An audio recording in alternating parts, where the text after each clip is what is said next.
শুভেচ্ছা এবং স্বাগত জানাচ্ছি যারা এই মুহূর্তে দেখছেন রাজনীতির সমাচার। আপনাদেরকে জানিয়ে রাখি, আমরা ভোট কেন্দ্রগুলো ঘুরে দেখার চেষ্টা করলাম। রাজধানীর বেশ কয়েকটি কেন্দ্র ঘুরে আপনারা ইতিমধ্যেই যারা বিভিন্ন গণমাধ্যমের খবরে যেটি দেখতে পাচ্ছেন যে ভোট কেন্দ্রগুলো অনেকটাই জনমানব শূন্য। আমরাও রাজধানীর কয়েকটি ভোট কেন্দ্র ঘুরে দেখার চেষ্টা করলাম, যেখানে দেখলাম যে জাতীয় নির্বাচন নিয়ে যে পরিমাণ উন্মাদনা, যে উচ্ছ্বাস সাধারণ মানুষের মধ্যে যে থাকে, তার ছিটেফোঁটাও যেন লক্ষ্য করা যাচ্ছে না।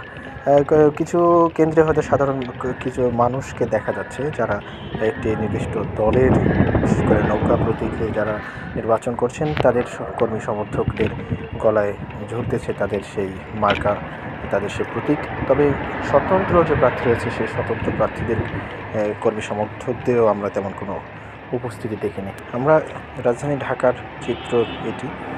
এই মুহূর্তে রাজধানী ঢাকা ফাঁকা একদম বলা চলে। ভোট কেন্দ্রগুলোতেও মানুষের উপস্থিতি একদম নেই।